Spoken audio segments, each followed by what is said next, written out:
Hi everyone, क्या हाल चाल। I hope आप सब अच्छे होंगे।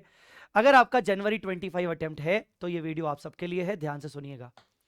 अगर आपने मेरा पहले कभी रेगुलर इन डेप्थ बैच लिया है या फिर एग्जाम ओरिएंटेड बैच लिया है, इवन रिसेंट दिनों में भी लिया हो, अगर आपने मेरा कोई एएस का बैच लिया है, खाली खाली एएस का बैच लिया है, या फिर अगर आपने मेरा कोई बैच नहीं लिया है, आप कहीं और से पढ़ रहे हैं पर अभी तक आपके लेक्चर्स चल रहे हैं, सो अभी तक आपके लेक्चर्स चल रहे हैं, आपने कोई भी बैच परचेज किया हुआ है और आपका अभी सिलेबस ही कंप्लीट नहीं हुआ है। क्या बोला मैंने? आपका अभी तक सिलेबस ही कंप्लीट नहीं हुआ है। तो ऐसे केस में मैं आपको यह बता देता हूं कि आपको कौन से ऐसे हाई प्रायोरिटी टॉपिक्स हैं जो सबसे पहले कवर करने हैं।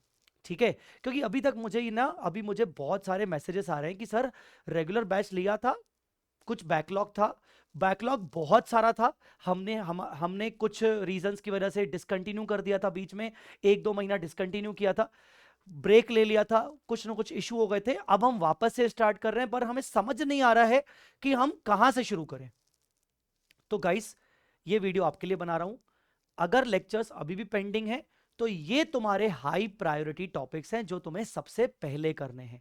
ठीक है, कौन कौन से हैं मैं बता देता हूं। Consolidation, amalgamation, cash flow statement chapters के अंदर, और एएस में AS2, AS7, AS10, 11, 12, 13, 15, 16, 19, 20, 23, 26, 28। सर इसमें ना मैं कुछ आपको, अच्छा अभी ना आप इसका स्क्रीनशॉट ले लेना, कोई दिक्कत नहीं है, इसका स्क्रीनशॉट ले लेना। बट इसमें ना हो सकता है शायद आपको कुछ मेरा गलत इंटरप्रिटेशन लगे, तो मैं आपको कुछ इसमें क्लैरिफिकेशन दे देता हूं। नंबर 1, ये कोई एबीसी एनालिसिस नहीं है। नंबर 2, ऐसा नहीं है कि ये इंपॉर्टेंट टॉपिक्स यही हैं और जो बाकी मैंने छोड़ दिए वो इंपॉर्टेंट नहीं है।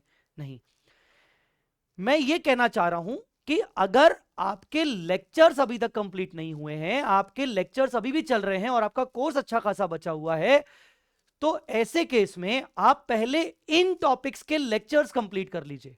मैं आपको यह नहीं कह रहा हूं कि बाकी टॉपिक्स आप मत करिएगा, पहले इन सब टॉपिक को कवर अप कर लीजिए सीक्वेंस के अकॉर्डिंग। जो जिस सीक्वेंस में लेक्चर है उसके अकॉर्डिंग चलने की जरूरत नहीं है, पहले यह कर लीजिए। अगर आप शॉर्ट ऑफ द टाइम हो, ठीक है ना, मतलब आपके पास टाइम बहुत कम है, बाकी सब्जेक्ट्स भी पढ़ने हैं, पर अगर बाकी सब्जेक्ट्स अच्छे से हो चुके हैं, सिर्फ एडवांस अकाउंट्स को ही दिन भर देना है, तो फिर आपको सीक्वेंस जो आपका लेक्चर वाइज शेड्यूल है उसी हिसाब से आपको चलना चाहिए।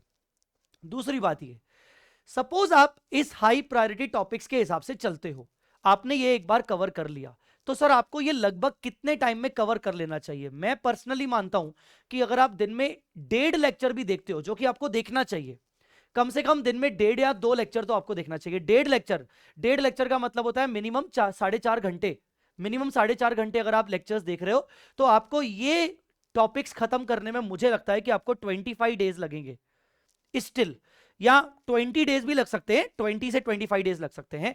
ईओ वालों की बात करें तो 20 डेज में आप कवर अप कर लोगे, आराम से कर लोगे।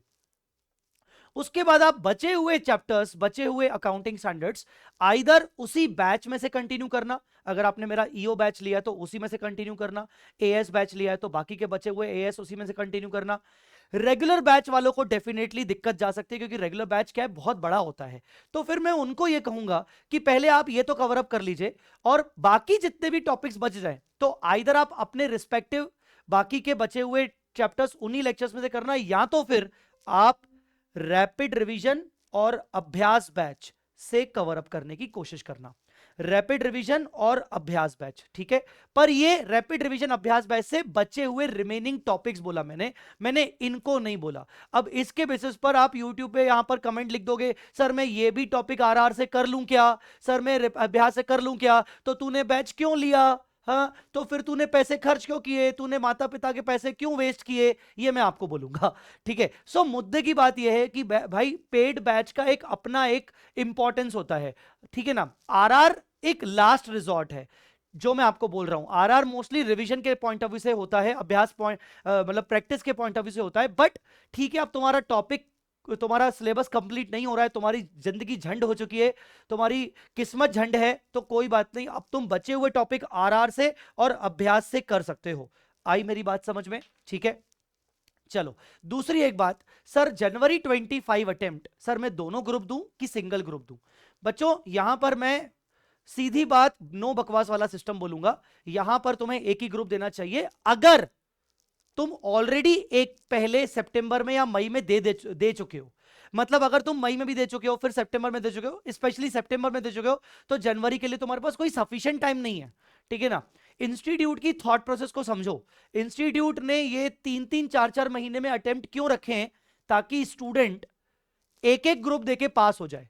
स्टूडेंट के लिए ये वरदान है, अपने आप को, इसको वरदान को श्राप में कन्वर्ट मत करो, ठीक है ना। तो हर 3-4 महीने में जो ये अटेम्प्ट हो रहे हैं ना, इसको वरदान की तरह लो, इसको सिंगल सिंगल ग्रुप करके लो, ठीक है ना। अपने ऊपर इतना भार, प्रेशर मत लो कि मुझे दोनों ग्रुप ही करने हैं। हाँ, अगर आप फर्स्ट अटेम्प्ट प्लान कर रहे हैं, आपकी पढ़ाई बहुत अच्छी हो चुकी है, जनवरी इज योर फर्स्ट अटेम्प्ट, तो कोई प्रॉब्लम ही नहीं है।